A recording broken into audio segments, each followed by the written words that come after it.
늦어지는 것 같아서 그냥 저희끼리 바로 시작하도록 하겠습니다. 가능하신 분들은 카메라를 좀 켜주시면은 감사하겠습니다. 첫 시간이라서 저희가 얼굴도 볼 겸 하면 좋을 것 같은데 가능하신 분들은 카메라를 켜주시면은 감사하겠습니다. 네, 와주셔서 너무 감사하고요. 저는 와이남미의 회장 이승환이라고 합니다. 인사드리겠습니다. 네, 저희 바로 그 활동 설명부터 시작을 할 텐데 바로 공유해 드릴게요. 잠시만요.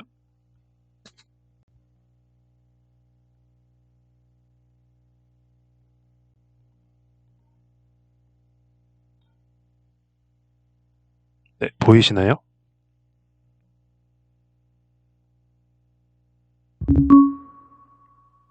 보이시면 한 번만 말씀을 좀 해주세요. 제가 저희 여러분들 화면이 안 보여서 한 번만 네, 네, 알겠습니다. 시작하도록 할게요. 전반적인 저희 활동에 대해서 소개를 잠깐 해드릴 텐데요. 저희 오늘 순서는 1교시에는 활동 소개, 그 다음에 각자 자기소개, 그 다음에는 팀 구성이랑 그 구성된 팀끼리 잠깐 미니 회의를 하는 시간을 가질 거고요. 그 다음에 2교시에는 저희가 말씀드렸던 한슬님이랑 저랑 MBN이라는 주제로 발표를 할 예정입니다. 네, 그 다음에는 잠깐 또 토론을 하고 오늘 하루 활동은 다 마치는 걸로 하겠습니다. 네, 그 말씀드렸다시피 저희 정규 세션은 둘째 주, 넷째 주 목요일 오후 7시에서 오후 9시에 진행되고요. 그렇게 해서 필요하신 분들은 달력을 좀 봐주셔도 될 것 같은데 2월 달에는 2월 10일, 24일 그리고 지금 아직 페이지가 안 넘어갔나요? 한슬님 마이크 켜고 좀 말씀해 주시겠어요? 지금 어느 페이지 보이고 있어요? 지금 그 발표 2번 거기 보이고 아, 있어가지고 지금 1, 2교재 유일지 보이고 있어요, 지금? 아니요, 발표 2라고 되어 있는 거 보여요. 발표 2요? 그러면 지금 아예 그 전체 화면이 안 됐나요? 아, 예, 예, 보여요. 이제 보여요, 이제. 지금 어떤 화면 보이고 있나요, 지금? 맨 첫 번째. 지금은 2월, 3월, 5월? 지금 어느 화면 보이고 있나요? 음. 지금도 첫 번째 보이는데요, 저한테는. 아, 그래요? 이게 왜? 잠시만요. 지금은 또 보이는데. 그러니까 지금은 어느 화면 보이시나요? 첫 번째 화면이요. 네요? 잠시만요. 네. 그러면은 제가 전체 화면을 안 하고 그냥 이렇게 슬라이드를 넘길게요, 수동으로. 지금은 보이세요? 네. 지금 어떤 화면 보이세요? 지금 두 번째 페이지요. 감사합니다. 그러면은 이렇게 해서 제가 설명을 해드리도록 할게요. 오늘 우선 아까 말씀드렸다시피 활동 소개, 그리고 각자 자기소개, 그 다음 팀 구성이랑 팀 미니 회의, 그리고 2교시에는 저랑 한슬님이 발표하고 토론하는 시간 가지겠습니다. 네, 말씀드렸다시피 저희 정규 세션은 둘째 주, 넷째 주 목요일 오후 7시부터 오후 9시까지예요. 근데 이 시간대에 아마 제가 인턴을 하시는 분이 있다고 들었는데, 이 시간대가 아니라 인턴을 평소에 하시는 분이 있어서 저녁 시간이 겹치잖아요. 그래서 만약에 저녁을 못 드셨으면은 오늘 같은 경우도 그냥 뭐 드시면서 참여하시면 될 것 같아요. 그냥 마이크만 끄고 참여를 하면 되니까요. 그래서 이렇게 2월 달에는 10일, 24일, 3월 달에도 10일, 24일, 5월 달에도 12일, 26일 이렇게 진행되는데 저희가 지금 팀을 총 6팀을 생각을 하고 있거든요. 저희가 총 18명이고 그래서 3명씩 6팀을 생각하고 있는데 어, 이게 발표를 다 하려고 하면은 하루에 2팀씩 발표를 할 예정인데 발표를 다 하려면 총 6번의 세션이 있어야 돼요. 근데 오늘 2월 10일 이렇게 세션을 진행을 하면은 남은 세션이 총 5일이잖아요. 그래서 저희가 5월 달에 원래 12일, 26일 이렇게 세션인데 19일까지 세션을 정규 세션을 추가를 하려고 하거든요. 이 부분은 근데 저희가 팀이 총 몇 팀이 구성되는지 봐야 알 수 있을 것 같고요. 그래서 일단은 저희가 6팀 예상을 했기 때문에 19일까지 정규 세션으로 포함을 시키려고 합니다. 네, 이 점은 양해를 해주시고, 그리고 저희가 대면 세션도 진행을 하려고 하는데, 대면 세션 같은 경우는 뭐 만나서까지 이렇게 뭐 발표를 하거나 그런 건 아니고요. 그냥 만나서 친해지는 시간? 그냥 식사하고 뭐 그런 시간 가지려고 합니다. 그래서 우선은 3월 3일로, 3월 첫째 주 목요일로 하려고 했는데, 이게 지금 최근에 방역 지침이 되게 많이 바뀌고 있어서 그걸 좀 지켜봐야 될 것 같습니다. 제가 알기로 2월 20일까지 현재 그 지침이 유지되는 걸로 알고 있는데 그 이후에 어떻게 나오는지에 따라서 대면 세션의 여부는 구체적인 방안은 좀 바뀔 것 같아요. 지방 사시는 분도 계시는데 네, 지방 사시는 분들은 참여가 힘드시겠죠? 그리고 저희가 현재 지침대로 하면은 총 6명까지 모일 수 있어서 네, 그 점도 좀 지침이 나와봐야 말씀을 드릴 수 있을 것 같습니다. 일단은 3월 3일 날, 네, 3월 3일로 예정이라고만 알고 계셔 주시면 될 것 같고요. 그 다음에는 저희 커리큘럼에 대해서 간략하게 소개를 드릴게요.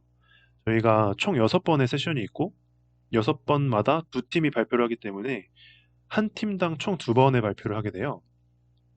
제가 카톡에서도 말씀을 드렸는데, 첫 번째 발표는 우리가 팀을 정하게 되면은 그 팀에서 맡게 되는 전담하는 그 분야가 있잖아요. 예를 들면 뭐 메타버스면 메타버스, 블록체인이면 블록체인, 에그테크면 에그테크 이런 식으로 해당 분야에 대해서 전반적인 조사를 첫 번째 발표 때 해주시면 돼요. 근데 저희 그 스터디 원 분 중에서 한 분께서 의견을 내주셔서 저희가 좀 체계적으로 해보려고 하는데 첫 번째 발표 때 필수적으로 포함해야 되는 내용이 이렇게 있습니다. 그래서 사업 개요, 뭐 시장 분석, 경쟁사 분석, 대표 기업 분석, 그리고 핵심 기술, 개념과 원리, 투자 현황, 뭐 소비자 반응, 그다음에 그렇게 해서 발표 이때 어떤 활동을 진행할 것인지 이런 식으로 좀 체계적으로 저희가 필수적으로 포함해야 될 내용을 넣어봤어요. 그래서 발표일은 이렇게 진행을 해주시면 되고요. 그러니까 발표일은 그냥 전반적인 조사라고 보시면 될 것 같습니다. 전반적인 조사인데 거기서 이제 뭐 팀별로 더 알아보고 싶은 사항이 있으면 더 공부해서 그 부분에 대해서 조사를 해주시면 되고 두 번째 발표는 그 해당 분야와 관련된 실제 필드에서 활동하고 계신 분들이 할 수 있는 그런 활동을 직접 해보시고 보고서를 작성해 주셔도 되고 아니면은 뭐 에그테크 같은 경우는 제가 잘 모르겠는데 어, 어떤 실제 필드 활동을 하기가 힘들잖아요. 가서 뭐 농가에 직접 방문하기도 힘든 부분이라서 할 수 있으면 하면 좋죠. 할 수 있으면 너무 좋고 할 수 있으면 좋을 텐데 아무튼 그 실제 활동을 하기가 좀 애매하고 좀 어려운 그런 분야도 있어요. 활동을 하기 어려운 분야일 것 같다고 해서 그 분야를 지원을 해주시지 안 하지는 않았으면 좋겠어요. 그러니까 일단은 그 팀을 고르실 때 가장 첫 번째로 고려해야 될 요소는 내가 관심이 있는가, 내가 이 분야에 열정을 쏟을 수 있는가를 가장 먼저 첫 번째로 고려를 해주시면 좋을 것 같고 그 다음에 이 두 번째 발표에 대해서 활동을 하기 어렵고 싶고는 그 다음에 생각해야 될 문제이기 때문에 만약에 어, 예를 들어서 블록체인 같은 경우는 뭐 NFT도 되게 요즘 많이 발행하고 있고 비트코인도 그냥 어플 하나만 깔면 바로 이렇게 볼 수 있는 게 많잖아요. 그래서 제가 지금 생각했을 때는 블록체인 팀 같은 경우는 해볼 수 있는 관련 활동이 굉장히 많을 것 같은데 그렇지 못한 팀들은 그냥 단순히 그냥 또 두 번째 발표에도 그냥 연구를 해주셔도 좋을 것 같아요. 뭐 논문까지는 아니더라도 그냥 그 분야에 관련해서 좀 호기심이 생기는 부분에 대해서 의문, 그 의문을 제기하고 그것이 그 의문을 풀어가는 과정을 뭐 보고서로 작성해 주셔도 좋을 것 같습니다. 네, 저희가 지금 첫 기수고 같이 이 스터디를 만들어 나가는 과정이라서 어, 전례가 없잖아요. 그, 그 전에 했던 어떤 예시나 이런 게 없기 때문에 그리고 제가 알기로는 뭐 연합 동아리 중에 혹은 뭐 교내 동아리 중에 스타트업을 연구하는 동아리 혹은 학회가 스타트업을 실제로 같이 해보는 학회는 봤는데 그냥 스타트업 생태계 자체를 연구하는 학회는 제가 본 적이 없거든요. 있을 수도 있는데 그래서 이렇게 저희가 좀 어, 모범 사례로 꼽을 만한 게 없다 보니까 이렇게 하시면서 제 생각에는 이 관련 활동을 선정하는 과정에서도 좀 쉽지만은 않을 것 같아요. 왜냐면은 저희가 학생 신분에서 뭐 실제 그 필드에 나와서 어떤 일을 한다는 것 자체가 시도하기가 쉽지 않을 것 같은데 그래도 그냥 계속 시도해 보시고 서로 그냥 저희 구성원들 보면은 실제로 스타트업 업계에 대해서 많이 아시는 분도 있고 좀 비교적 잘 모르시는 분도 있단 말이에요. 그럼 잘 모르시는 분들은 많이 아시는 분들에게 조언도 구하고 하면서 같이 이 활동을 좀 만들어 나갔으면 좋겠습니다.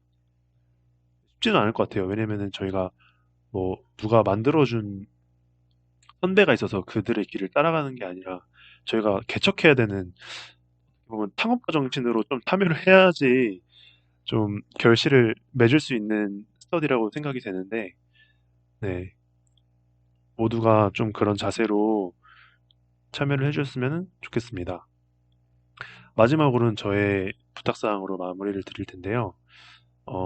아까도 말씀드렸지만 저희가 이제 팀이 정해지잖아요. 그래서 뭐 블록체인이면 블록체인, 뭐 에그테크면 에그테크 각자의 그 공부를 진행해 나갈 텐데 각자 서로 맡은 게 있다고 각자의 것만 하는 게 아니라 저희 지금 무슨 이 수업에서 팀플하고 상대평가로 A, B 35%까지 A, 그다음 뭐 60% B 이런 식으로 나누는 거 아니니까 서로 관심을 가지고 적극적으로 의견 제시를 해주면 좋을 것 같아요. 저희가 아직 그 툴들을 안 해드렸는데 노션이라는 툴을 저희가 이용을 할 거예요. 그러면은 제가 알기로 노션이 서로의 그 활동 진행 상황 그런 것들을 볼 수 있다고 들었어요. 그래서 보시면서 다른 팀이 어떻게 하는지 가서 보고 이건 왜 이렇게 하는 거예요? 좀 물어보기도 하고 이렇게 하면 더 좋을 것 같은데 의견 제시도 해주고 그런 것들을 기분 나쁘게 생각하는 것이 아니라 그런 좀 개인주의가 많이 없어져서 저희가 서로 되게 협력하고 으쌰으쌰하는 그런 분위기가 만들어졌으면 하는 생각에서 1번 부탁을 드리고요. 2번 부탁은 제가 PPT는 굳이 예쁘게 만들지 않아도 돼요. 제가 지금 설명하고 있는 PPT를 예쁘게 만들지 않아서 그렇게 말씀드리는 게 아니고요. PPT를 만드는 것이 제가 학교에서 팀 프로젝트 발표하다 보면은 굉장히 예쁘게 막 템플릿 가져와서 만들시고 하는데 그렇게 해도 좋지만 저희가 시간이 부족하고 그러면은 시간이 부족할 수 있으니까 아니면 어떤 에너지가 소모될 수 있으니까 최대한 그런 내용에 힘을 쏟고 에너지를 쏟고 PPT는 그냥 심플하게 만들어줘도 될 것 같아서 제가 이거는 관련된 유튜브 영상을 제가 올려드릴게요, 링크를. 제가 이걸 보고 그런 생각을 하게 됐는데 이거는 뭐 강요사항 아니니까요. 그냥 예쁘게 만드는 게 좋다 싶으면은 예쁘게 만드셔도 돼요. 이거는 그냥 제가 혹시 서로 간에 이제 PPT 발표하면서 난 너무 예쁘게 못 만들었어. 예쁘게 만들었어야 되는데 라는 생각을 가지실까 봐 드리는 말씀입니다. 세 번째는 주인의식을 가지고 서로를 대해 주시길 바라는 마음에서 썼는데 이것도 1번과 마찬가지로 좀 서로 주인의식을 가지고 좀 적극적으로 어, 네, 그런 태도를 가지시면은 저희 스터디가 더욱 풍성해질 것 같아서 이렇게 부탁을 드리게 됐습니다. 소개는 여기서 마치고요. 다음으로는 저희 이제 팀 구성을 할 건데요.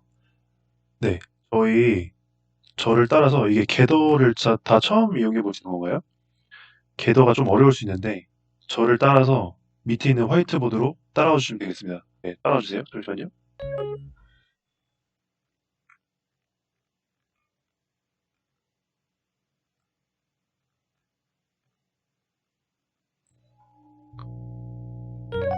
네, 여기서 X 버튼을 눌러주세요. X 버튼.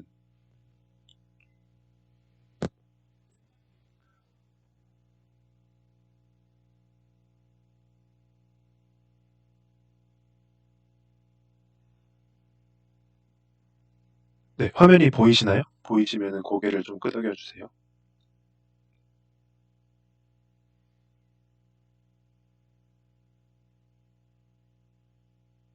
네, 이거 만지시면은 저희 모두에게 공유가 돼서 네, 커서는 가급적이면은 움직이지 말아주세요. 뭐 많은 커서가 지금 왔다 갔다 하고 있는데 이게 지금 제가 개인적으로 이제 여쭤봤을 때 어떤 팀에 들어가고 싶다 그걸 이제 일단 이렇게 적어봤는데요.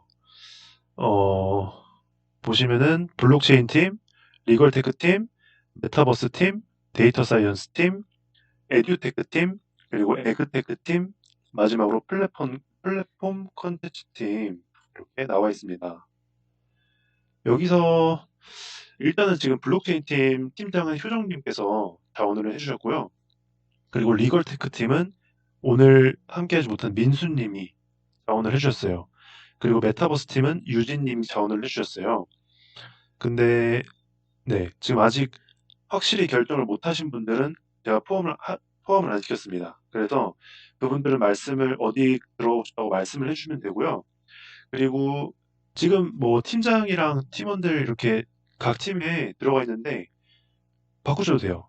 바꾸셔도 되고 다른 팀, 다른 분야 이제 생각하신 거 있으면은 그것도 따로 지금 말씀을 해주셔도 됩니다.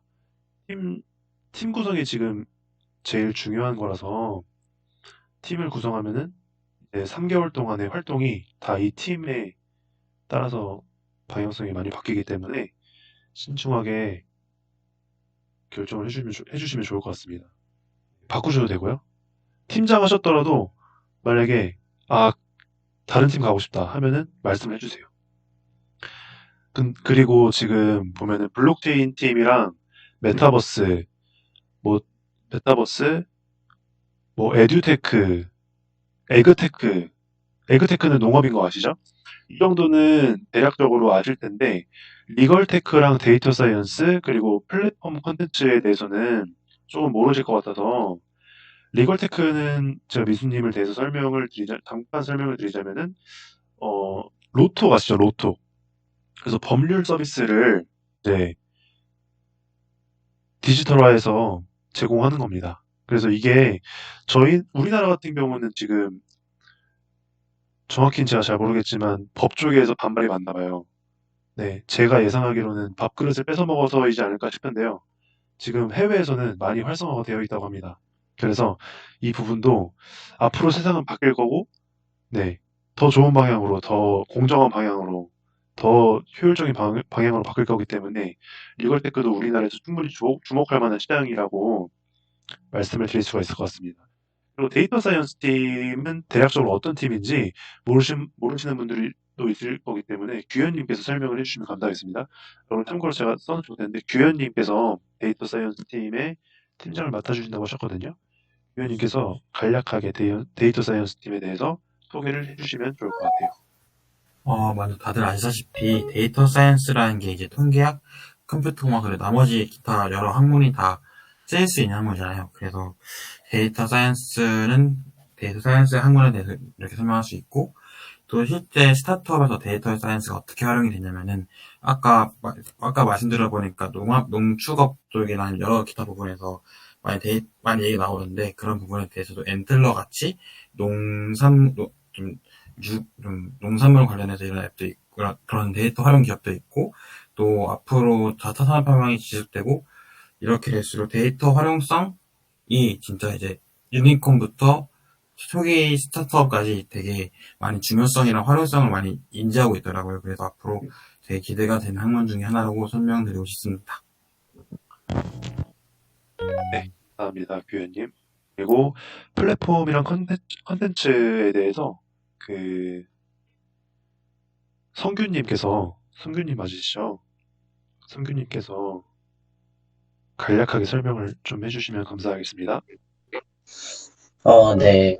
저는 일단 플랫폼이라는 걸 좀 생각을 해보게 된 게, 어떻게 보면은 저희가 컨텐츠가 가장 스타트업의 근간이 되는 거잖아요. 그거를 이제 어떤 플랫폼으로 표현하느냐에 따라서 메타버스나 OTT다 이런 식으로 골라 할 수 있으니까 그런 식으로 일상 속에서나 혹은 기존에 이루어져 있는 컨텐츠를 어떻게 표현할 수 있는지, 어떤 플랫폼이 적합한지, 그리고 나아가서는 저희가 이제 다 스타트업에 관해서는 조금 많이 알고 계신 게 아니니까 새로운 광고 방식이나 수익 구조 방식이나 이런 것도 조금 페이지를 빠르게 가져가면서 아이디어를 한번 생각해 보는 것도 좋을 것 같고, 지식 산업이라고 제가 말씀을 드렸었는데, 이거는 이제 저희가 보통 스타트업을 하면은 아이디어를 갖고 많이 하는데, 특허 같은 경우에도 지적재산권이나 이런 거 있고, 그리고 지식 자체를 활용하는 산업이 많으니까 옛날이랑 다르게 그런 접근성도 높아지고, 그럼 특허 관련해서도 이제 좀 다양하게 플랫폼이나 아니면 기술적 접목반이 이루어지고 있고, 아이디어도 산학이랑 국민 연결하거나 혹은 모든 사람을 대상으로 하는 사고 팔 수 있는 그런 플랫폼이 등장하고 있으니까, 그런 식으로 사람들의 아이디어 자체를 약간 스타트업화 할 수 있는 그런 걸 한번 생각을 해보면 어떨까 합니다. 네, 감사합니다. 혹시 질문 방금 규현님이랑 성규님 설명을 좀 해주셨는데 궁금하신 점 있으시면은 지금 질문을 좀 드려봐도 괜찮을 것 같아요. 그러면 플랫폼 컨텐츠 팀에서 컨텐츠라고 말씀하시는 게 주로 문화 컨텐츠, 뭐 영화, 게임, 뭐 드라마, 음악 주로 이런 거를 말씀하시는 건가요? 저는 그런 대중적인 콘텐츠도 괜찮고, 아니면은 기성 스타트업들이 아이디어로 가져간 것들도 다 컨텐츠니까 어떤 컨텐츠가 어떤 발상으로 시작됐는지 이런 거 알아봐도 좋고, 그리고 막 당근마켓이나 아니면 이런 메타버스 같은 거에서도 수익을 내는 것도 어떻게 보면은 일종의 새로운 광고라는 컨텐츠나 그런 방식을 만들어낸 거니까 그런 거에 관해서도 연구해보면 좋을 것 같다고 생각합니다.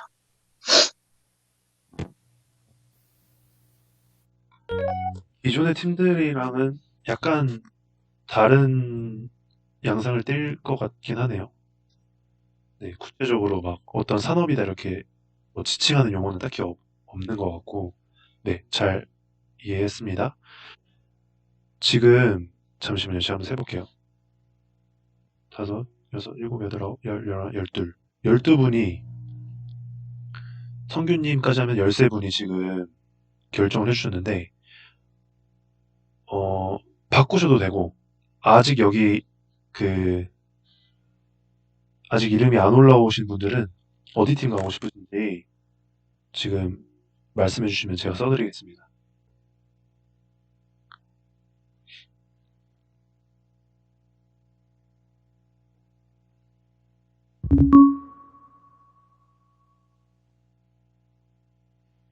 아, 네. 그 마이크 켜고 말씀해 주시면 되고요. 바꾸셔도 됩니다.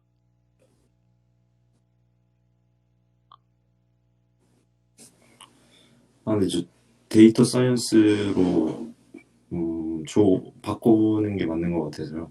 아, 네, 알겠습니다. 그러면은 데이터 사이언스로 넣어드릴게요. 감사합니다.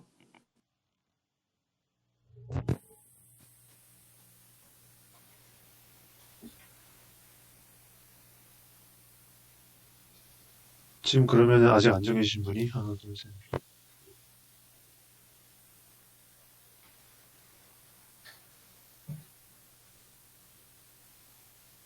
아직 5분이 안 정해주셨는데 저는 에그테크 팀으로 가겠습니다. 원래 에그테크에 관심이 있어서.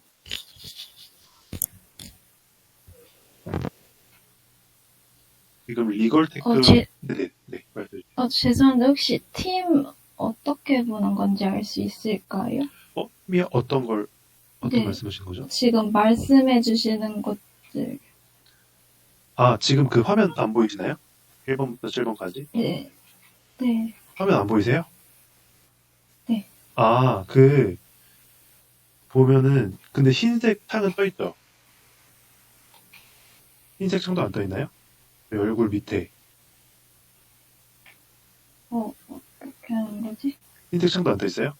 아, 네. 혜진님 그러면은, 혹시 키보드 X키 한번 눌러보실래요? X? 그럼 뭐 나오지 않나요? 안 나오, 그러면은, 제가 이거를 써드릴게요. 잠시만요. 다른 분들도 아직 안 정하신 분들이 있는데, 네, 지금 말씀을 해주시거나 써주시면 됩니다.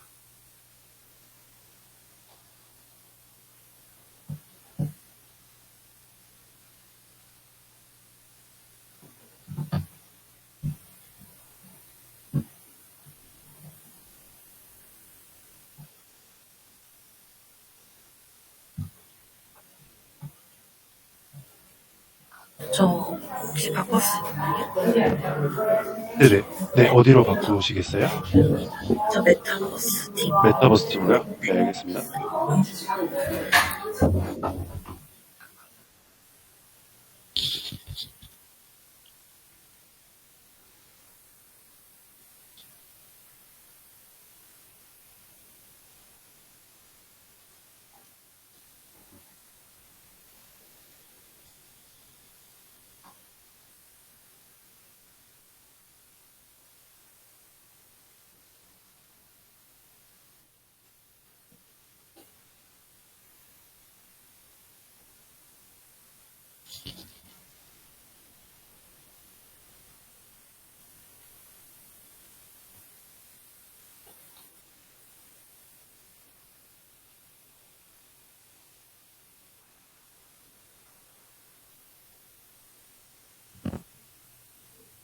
왜 아직 결정 안 하신 분이 지금 계실까요?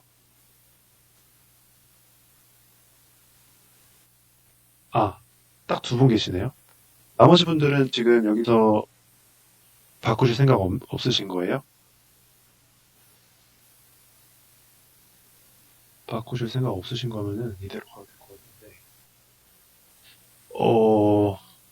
재성님 에듀테크 팀이 지금 한 분밖에 안 계셔서 네. 계속 한 어, 분이서 하기 힘들 것 같거든요. 네, 혜진님. 네, 회장님, 저 지금 보였는데, 저 보여요? 데이터 네. 사이언스 팀 네, 지금 데이터 사이언스에 추가해드릴게요. 잠시만요. 뭐야. 네, 감사합니다.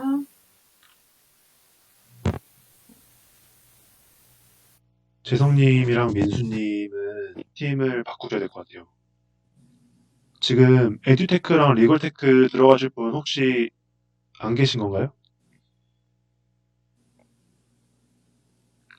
저 왔다 갔다 해서 죄송한데 저 그냥 에그테크로 해주실 수 있을까? 괜찮아요. 네, 바꿔드릴게요. 아, 네. 네, 얼마든지 아, 네, 괜찮습니다. 감사합니다.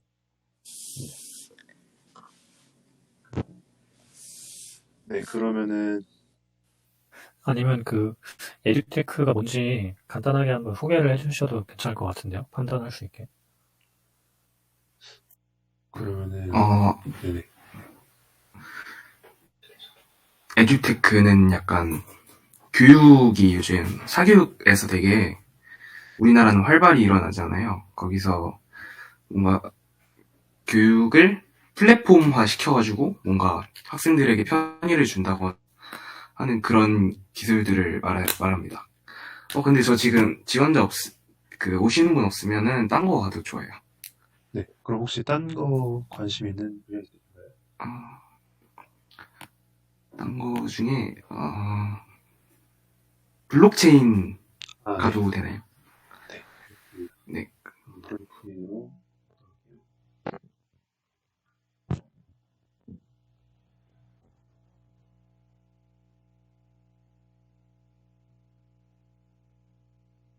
혹시 더 바꾸실 분 계신가요?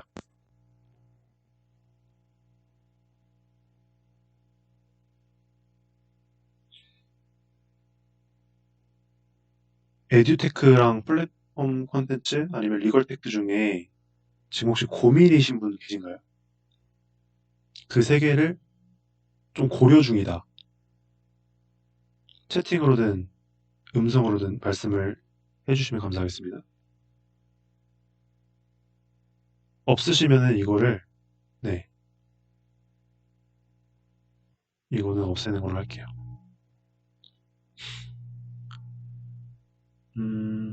그러면 4명 4인 1조로 여기서 잠시만요. 1, 2, 3, 4, 5, 6, 7, 8, 9, 10, 11, 12, 13, 14, 15, 16, 17. 혜은님까지 들어오면은 제 생각에는 민수님이 데이터 사이언스 팀 갈 것 같아서.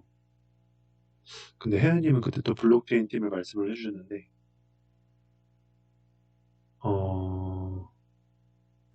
그러면 네네. 저 메타버스도 관심 있는데 네네. 2개 같이 해도 되나요? 아, 2개 같이요? 네. 같이는 가능합니다. 근데 이제 만약에 이게 팀원이 그러면 인원수가 대충 맞을 것 같은데. 같이 어떻게 인원수 어떻게 맞는 거 말씀하시는 거죠? 지금 안 계신 그 회원 그분이 블록체인 말씀하셨다 하고 네네. 뭐 민수님이 데이터 사이언스 말씀하셨다고 하니까 네네. 아, 5명으로 인원수가 네네. 맞는 말씀이에요. 얼추 음, 만약에 안 되면 저는 일단 데이터 사이언스에 남아있고 그렇게 하는. 아, 알겠습니다. 그러면은 네, 동현님 그렇게 해주시고 원래는 3인 1팀이 제일 시간 맞추기도 제일 좋겠다고 생각을 했는데 4인 1팀, 5인 1팀도 나쁘지 않은 것 같습니다. 그러면은 블록체인, 메타버스, 데이터 사이언스, 이그티크 팀 이 총 4개로 갈게요. 이렇게 되면은 뭐 일정도 좀 변경이 있을 것 같은데 그럼 나머지는 지원자가 없어서 이 4개 팀으로 저희 첫 기수는 가도록 하겠습니다. 그러면은 모두들 X를 눌러주시고 잠시만요. X를 눌러주세요. 일단.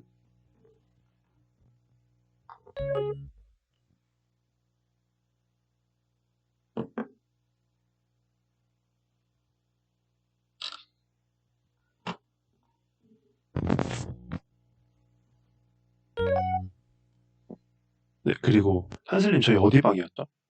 네. 팀별 회의방? 팀별 회의는 여기서 바로 진행을 할 건데, 아까 요즘 2개 팀이 없어졌기 때문에 원래 6팀으로 제가 자리를 마련했었는데 4개 팀만 해서 1팀이 블록체인, 2팀이 메타버스, 3팀이 데이터, 4팀이 에그테크로 가시면 되거든요. 여기 보시면 바닥에 그 글자가 써 있습니다. 그래서 글자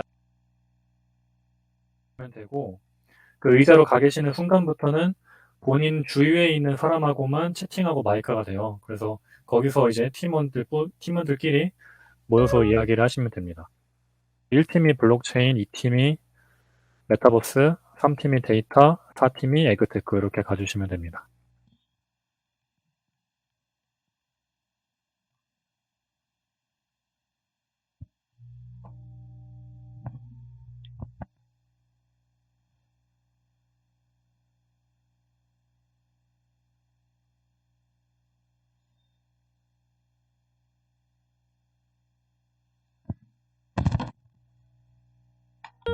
안녕하세요. 안녕하세요. 안녕하세요. 우리 승규님만 오시면 되는데 승규님 왜 안 오시지?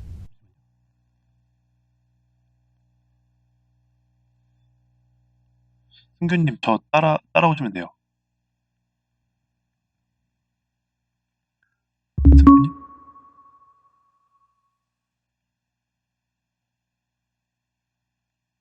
승규님? 네.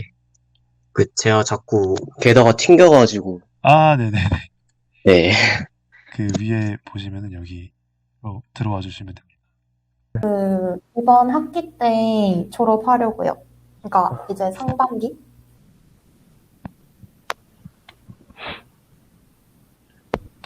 저희 우선 팀장을 뽑아야 될 것 같은데 주영님께서 팀장 자원해 주셨잖아요. 에그티크 네네. 팀 팀장 하시는 거 괜찮으신가요? 자유롭게 말씀해 주셔도 돼요.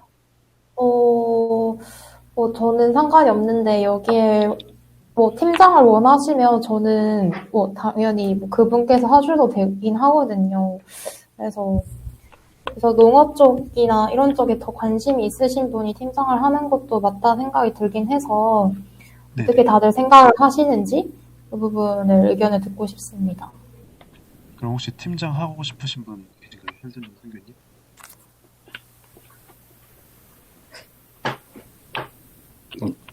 저는 네, 많이 부족한 것 같아서 네, 저도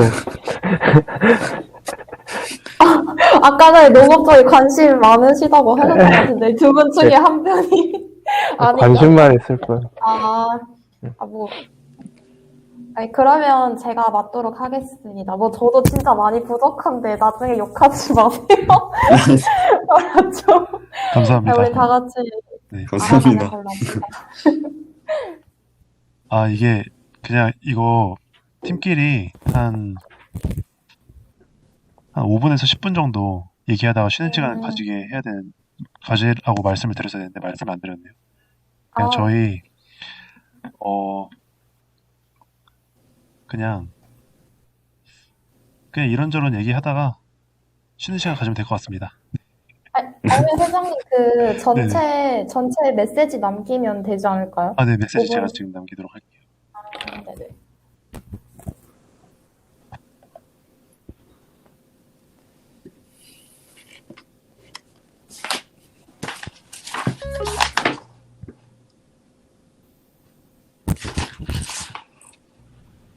근데 다들 왜 농업 쪽에 관심 가지게 되신 거예요?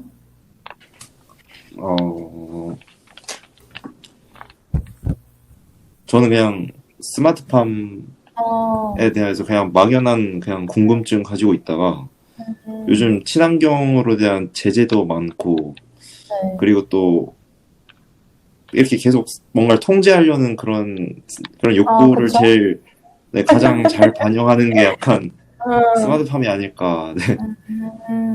그렇게 생각을 해서 관심이 많이 가게 됐어요. 약간 반발심이 있으신 거네요. 네, 멋있으십니다. 네네. 아니, 저는 과가 이쪽이라서. 그리고 맞죠. 저도 스마트팜 그 관심 있고. 현수님은 그럼 혹시 진로도 그쪽으로 생각 중이신 건가요? 진로 그렇게까지 막 학점 짓고 그런 건 모르겠는데 그냥 어느 정도 생각은. 저는 개인적으로 그 에그테크 왜 관심 가졌냐면은 네네. 저는 일단 이 스타트업 자체를 EO 채널, 유튜브 EO 채널 아세요? 네, 알아요. 네네. 네, 그거 보면서 너무 재밌어가지고 이제 보게 맞아요, 됐는데 맞아요. 먹거리는 뭐 평생 가는 거니까 어디서든. 네, 저는 그거 그냥 외국에 해외여행 가보면은 그냥 식료품 가게 가보면은 되게 싸잖아요. 네. 근데 우리나라는 식료품 이게 최근에 무슨 뉴스 기사가 나왔던 것 같은데 사서 먹는 게 재료 사서 만들어서 먹는 것보다 싸다. 우리나라는 그렇다는 기사가 있더라고요. 근데 그걸 보고 외국은 되게 싼데 우리나라는 왜 이렇게 비싸지? 해서 유통 과정이 뭔가 문제가 있다 싶어가지고 네. 한슬님이랑 둘이서 개인적으로 세션 몇 번, 한 3번 정도 했는데 그 중에 한 번을 그걸로 했었어요. 그걸로 했었는데 네, 문제점을 발견했고 아무튼 저는 그 문제점을 계기로 좀 에그테크에 관심을 가지게 된 것 같아요. 그럼 유통에 대한 유통에 대한 생각, 주로 그냥 유통 쪽으로 접근하실 생각이신 건가요? 여기서는 굳이 그렇게 안 해도 되는데 그냥 제가 평소에 관심을 좀 가지고 있고 사회적 문제라고 생각을 해서 네. 저는 그냥 그 농민들한테 보급하기 힘든 그 고민들을 잘 보니까 대부분 기술에 대한 접근성이 너무 낮아서 그냥 디자인적이나 아니면 기술적으로 너무 이렇게 이제 와서 내가 약간 저런 걸 믿을 수 있나? 약간 이런 게 너무 많으신 것 같아서 거기에 대한 좀 해결하려고 관심을 많이 갖게 된 것 같아요.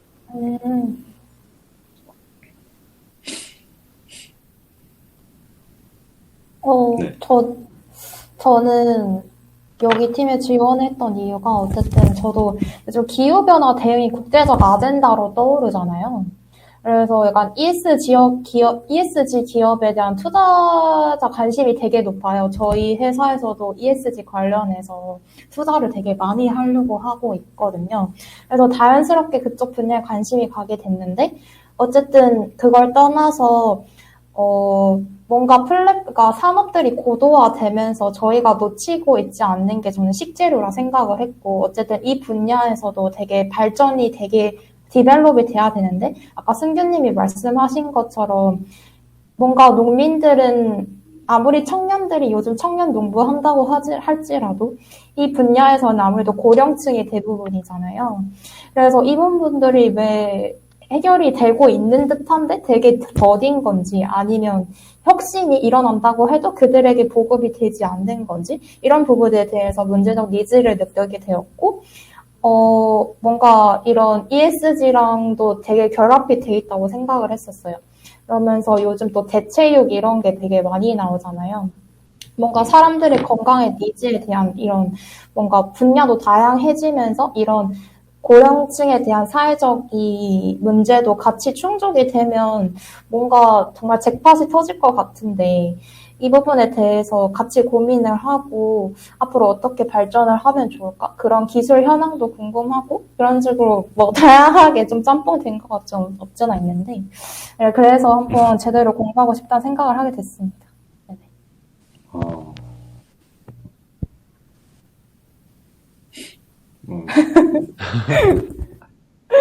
네, 아무튼 그렇고요. 네. 현서님도 혹시 하실 말씀 있으실까요? 저도 그냥 고령화돼서 그냥 지금 농업 고질적인 문제가 노동력 부족이라고 생각해서 스마트팜 그런 거를 통해서 기술적으로 혁신이 일어난다면 네. 그런 문제가 조금 해결될 수 있을 것 같아서. 맞아요.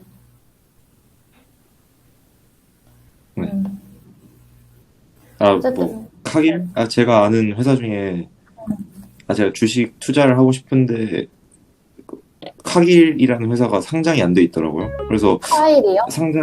네, 카길이라는 회사가 농산물 유통이나 이런 관련 쪽으로는 엄청나게 세계적으로 손을 뻗치고 있는데 어떻게 왜 이런 상장도 안 하고 주식도 발행을 안 할까? 근데 그만큼 수익이 있으니까 안 하더라고요. 네네, 안 했어요. 일반 아니, 발행도 안 하고 대중들한테는 안 한 거 아닐까요? 네, 뭐 그렇긴 한데 그러니까 그 정도로 이제 뭐 투자가 그 정도 많이 버니까 네, 투자를 네 그러지 않나. 그래서 네, 수익성으로도 뭐 괜찮지 않을까. 네. 승규님 되게 즐거워 보이시네요. 네. 저희 팀 분위기 좋네요. 네, 승규님은 뭔가 시작부터 뭔가 기분 좋아 보셨던 것 같아요. 하기 전부터. 네. 그냥 네, 요즘 기분이 좋아요. 다행이네요. 혹시 다들 본가가 어떻게 되세요? 저는 서울 살거든요. 저도 서울입니다. 저는 그냥 대구, 본가도 대구고 그냥 집 근처 학교 다니는 네, 그런 거죠.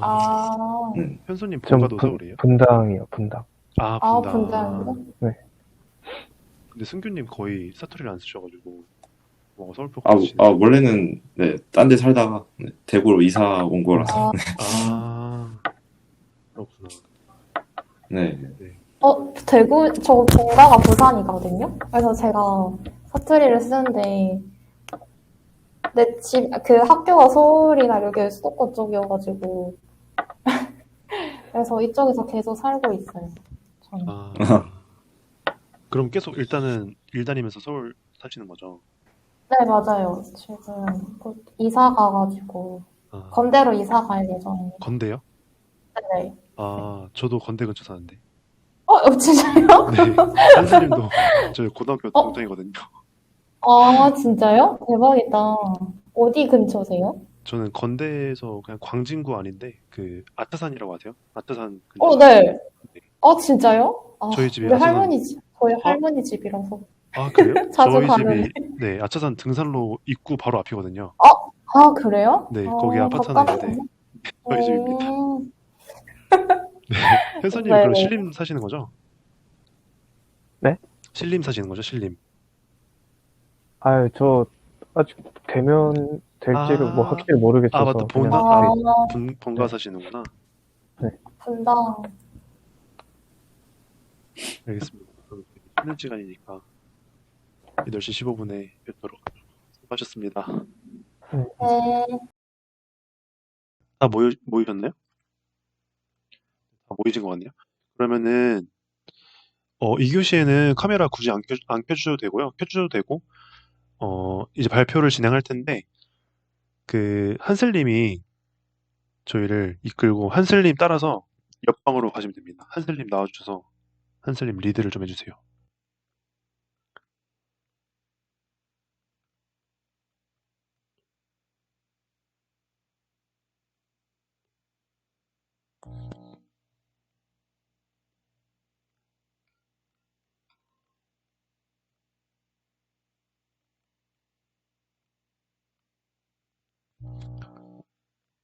지금 이렇게 카페트 안에 들어오면은 안에 들어와 있는 사람들끼리만 소통이 가능하거든요.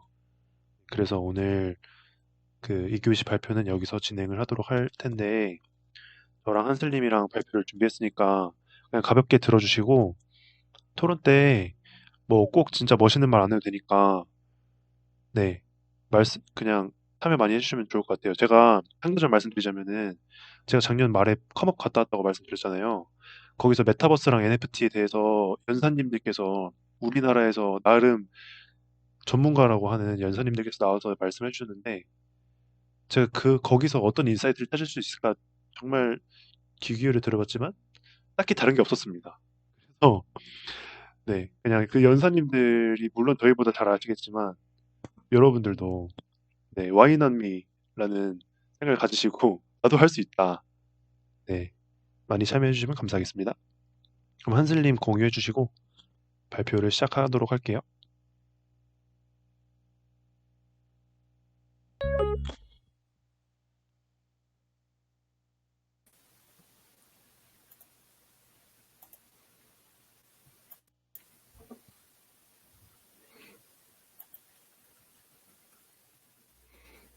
네, 보이세요? 잘 보이세요?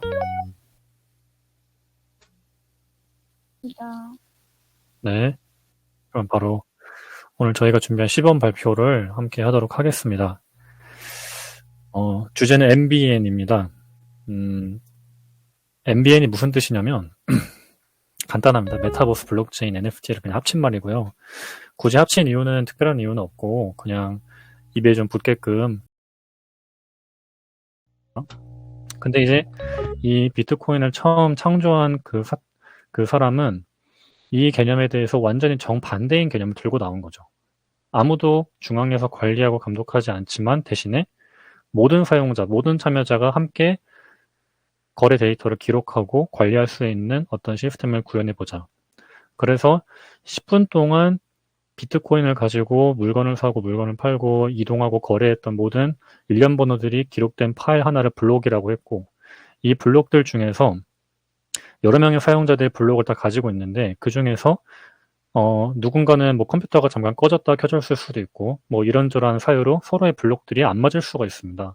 나에게 있는 정보 A가 저 사람에게는 없을 수도 있고 나에게 없는 게 저 사람에게는 있을 수도 있는 거죠. 그래서 이 중에서 옳다고 생각하는 것들을 참여자들의 투표로 선정을 해서 이게 옳은 것이다. 이게 맞는 거래 데이터고 이게 맞는 정보다라고 투표를 합니다. 그래서 이것들을 체인으로 연결을 해서 하나의 어떤 공공 거래 장부를 만드는 거죠. 그게 그래서 블록체인 이렇게 불리는 겁니다. 그러면은 블록체인에서 중요한 것은 참여자들, 사용자들이 자발적으로 서로 이 블록이 기록되어 있는 그 데이터가 옳은지 틀린지를 결정해주는 과정이 필요한데 사실 아무나 보고 자발적으로 하라고 하면 아무도 안 하겠죠.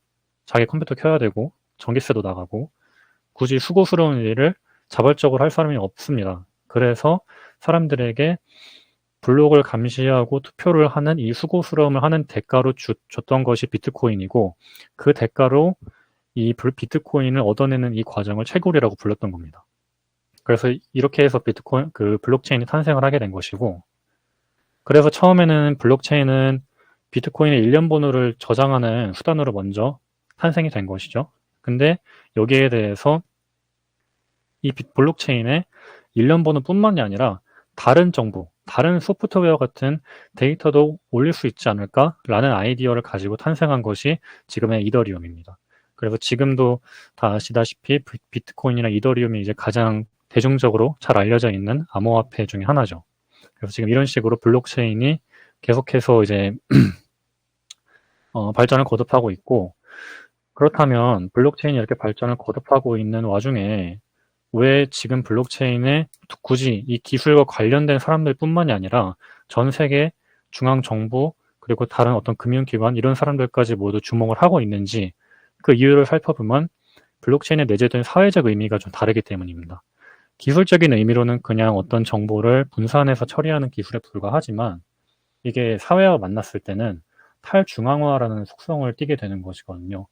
앞서 말씀드린 대로 비트코인은 처음에 모든 사용자와 참여자들이 전부 다 거래 데이터를 감시하고 관리하고 감독하는 그런 기능을 구현한다고 말씀을 드렸는데, 이 경우에는 저희 지금의 시스템, 지금의 경제 시스템과는 전혀 상반되는 것이죠. 지금은 경제의 어떤 거래 구조나 이런 것들이 전부 중앙화되어 있습니다. 한국은행이 화폐를 독점적으로 발행을 하고, 그다음에 시중은행들이 그 시중은행 이용자들의 모든 정보와 데이터를 다 갖고 있습니다. 그렇지만 블록체인이 도입이 되는 순간 이제 이런 중앙화된 시스템에 대해서 어떤 근본적인 변혁이 일어날 수 있다는 것이죠. 그래서 이런 잠재력을 가지고 있는 블록체인이 최근에 이제 굉장히 많이 거론되고 있는 암호화폐, 또 NFT, 그리고 이것과 결합이 되어서 인터넷에서 유의미한 경제 활동을 가능하게 해주는 메타버스로까지 지금 연관이 계속 되어 있는 것입니다. 그래서 구체적으로 살펴보자면 블록체인에 사용된 대표적인 산업 중에 이제 하나로 지금 계속 말씀을 드린 암호화폐가 있습니다. 가장 먼저 이제 적극적으로 도입이 되었고 가장 이제 사람들이 많은 관심을 갖고 있는 분야가 역시 금융 쪽이라고 보면 되고, 이 경우에는 이제 비트코인, 이더리움 말고도 상당히 많은 암호화폐들이 여러 기업에서 계속 만들어지고 있습니다. 저 같은 경우에도 뭐 전자제약도 만들어보고 이렇게 몇 가지 좀 체험을 해보고 있는 과정이고, 그 다음에 두 번째는 이제 게임인데, 이 게임은 미르4라는 게임이거든요. 그래서 미르4 글로벌 버전에서는 이제 NFT화된 게임 아이템을 게임에 참여한 사람들에게 직접 보상을 해주는 시스템이 있다고 합니다. 그 게임을 했는데 돈을 벌 수가 있게 되는 거죠. 일종의 디지털 재산을 가질 수 있게 되는 겁니다. 그리고 마지막 세 번째는 NFT로 지금 발행이 되어서 암호화폐로 거래가 되고 있는 미술품 시장의 그 스크린샷을 찍어 왔습니다. 저 같은 경우에도 최근에 제 동생이 미술을 하기 때문에 아이패드에 본인이 손으로 그린 그림들이 몇 개 있어요. 그래서 그것들을 NFT를 한번 부여를 해보고, 그리고 거래할 수 있는 웹사이트에 한번 올려보기도 하는 등 좀 체험을 해봤습니다. 그래서 블록체인이 들어오면서 탈중앙화되는 동시에 이제 산업군들도 계속해서 가상 공간으로 좀 이동을 하고 있는 그런 추세라고 보면 될 것 같습니다. 그래서 이런 것들을 봤을 때 분명히 블록체인 기술 자체가 상당히 큰 잠재력이 있어 보인다라고 말을 할 수가 있고요. 그 대표적인 이유로는 이제 저는 세 가지를 들었습니다. 첫 번째는 그 기술 자체가 가지고 있는 강력한 보안성.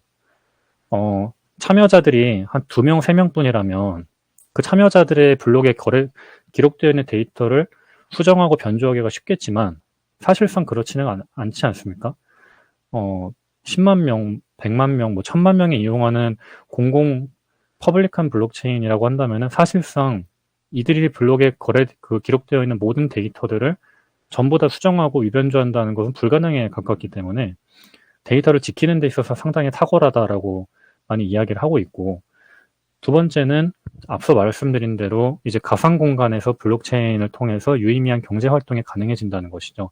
대표적으로 NFT를 통해서 이제 평소에는 이제 복제를 해도 원본하고 똑같은 디지털 재산들이 이제 저 NFT를 부여를 시켜주면서 이제 고유한 가치를 갖게 되는 것이고, 또 메타버스 상에서 일어나는 여러 가지 경제 활동에서 암호화폐를 도입하는 추세가 계속 지속되고 있기 때문에 이제 경제 활동 자체를 완전히 100% 가상 공간에서 이제 영위하게 되는 그런 시대가 열리지도 않을까 이렇게 생각을 하고 있습니다. 마지막은 이제 아까 처음에 말씀드린 탈중앙화 속성과 연결이 되어 있는데, 거대한 독점 기업, 지금 IT 시대에 이제 가장 사람들이 불만을 많이 갖고 있는 것 중에 하나가 이 플랫폼 기업의 독점적인 어떤 행태, 이런 것들에 대해 문제를 많이 가지고 있죠. 그래서 이런 것들에 대해서도 블록체인 기술이 하나의 대안으로 지금 떠오르고 있다, 이렇게 볼 수가 있겠습니다. 그렇지만 블록체인이라고 해서 모든 문제를 다 해결할 수 있고 모든 불편함을 다 개선할 수 있는 어떤 이상적인 기술이라고 보기는 어려운데요. 왜냐하면 첫 번째는 블록체인의 기술적인 특성과 관련이 있습니다. 굉장히 비효율적이라는 얘기를 많이 듣거든요. 왜냐하면은 참여자가 많기 때문에 그만큼 처리 속도가 굉장히 느려집니다. 처리 속도가 느려지고 처리하는데 좀 복잡하고요. 그래서 만약에 내가 데이터를 처리하는데 보안보다 속도가 우선이라고 한다면 블록체인을 도입하는 것은 조금 적합하지 않다라고도 말할 수가 있습니다. 두 번째는 조금 간접적인 문제긴 하지만 환경 파괴 문제가 같이 거론이 되는데, 아까 말씀드린 대로 비트코인을 처음에 얻게 하려고 사람들이 블록체인에 참여를 많이 하게 하려고 채굴이라는 시스템으로 보상을 했는데, 이걸 보니까 사람들이 비트코인을 벌면 돈이 되네 라는 생각을 가지고 아예 이걸 업으로 삼는 사람들이 등장을 했다는 거 아마 다들 알고 계실 겁니다. 그래서 막 황무지에다가 컴퓨터 엄청나게 많이 연결해 두고 이제 그걸 하루 종일 채굴만 돌리는 그런 사람들이 이제 등장을 했는데, 이게 컴퓨터가 엄청나게 많은 전력을 소모를 하기 때문에 이런 점에서 최근에 이제 환경 친화적인 어떤 비즈니스를 많이 요구하는 쇠퇴하고 조금 안 맞지 않냐, 이런 비판도 좀 있습니다. 세 번째는 이제 퍼블릭과 프라이빗의 구분 문제인데, 블록체인이라고 모든 참여자가, 세상에 존재하는 모든 참여자가 다 참여할 수 있다고 보시면 안 됩니다. 그 중에서 일부는 프라이빗 블록체인이라고 해서 몇몇 이 권한이 부여된 사용자들만 참여할 수 있는 블록체인도 있고요. 또 블록체인이라고 하더라도 원래는 참여자들이 다 참여를 하고 감시를 해야 되지만 이 감시하고 관리하는 권한을 일정 사용자나 일정 집단에게 위임하는 경우도 있다고 합니다. 그런 경우에는 애초에 블록체인의 존재 의의하고도 좀 모순이 되는 그런 경우도 발생할 수가 있죠. 그 다음 네 번째는 책임의 분산화입니다. 아까 말씀드린 대로 블록체인은 데이터를 참여자들의 모든 블록에 다 저장을 합니다. 그러면 고의든 실수든 간에 나의 어떤 사생활과 밀접하게 관련이 있는, 유출되어서는 안 되는 정보가 이 블록상으로 유출되었을 때, 일단 첫 번째로 그 데이터를 다시 회수하거나 삭제할 수도 없고요. 그리고 이 데이터가 처음 유출이 누구 때문에 되었는지, 어디서 시작되었는지도 찾기가 거의 불가능합니다. 그래서 지금도 인터넷 세계에서 잊혀질 권리, 이런 것들이 굉장히 사회적 이슈로 대두가 되고 있는데, 블록체인이 도입된다면은 이 문제가 더 악화가 되지 않을까, 이런 우려도 있습니다. 마지막 문제점은 이제 앞서 말한 내용과 조금 연결이 되는 부분인데, 결국에는 암호화폐든 블록체인이든 어떤 탈중앙화 속성을 가진 IT 기술이 도입이 된다 하더라도 결국에 누군가는 채굴을 더 많이 할 것이고, 누군가는 감시를 더 많이 할 수 있는 권한을 갖게 되고, 누군가는 예를 들어 게임을 만든다고 하면 게임 회사가 규칙을 정하고 게임 시스템을 정하는 사람은 누군가 정해져 있을 텐데, 결국에 그러면은 이 사람들이 또 블록체인 생태계에서 우위를 점하고 중앙화된 권력을 가질 수 있게 되지 않을까. 이런 점에서 블록체인의 미래를 뭐 아주 낙관적으로만 전망하는 것은 조금 아직은 시기상조다라는 말씀을 드리면서, 이제는 메타버스에 대해서 발표를 저희 회장님이신 승환님께서 해주시겠습니다.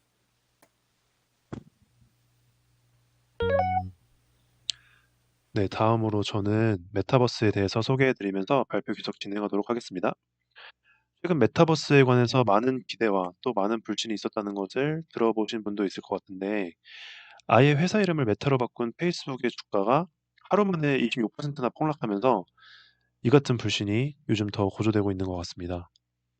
그럼에도 불구하고 메타버스가 왜 우리 인류에게 큰 임팩트를 가져다 줄 수 있을지, 과연 그 임팩트는 스마트폰이나 인터넷의 출시처럼 대단할 것인지를 설명해 드리겠습니다. 메타버스 시대를 준비하는 가장 큰 기업 3가지를 예로 들어서 설명할 텐데요. 먼저 작년 말 회사 이름을 페이스북에서 메타로 바꾼 메타입니다.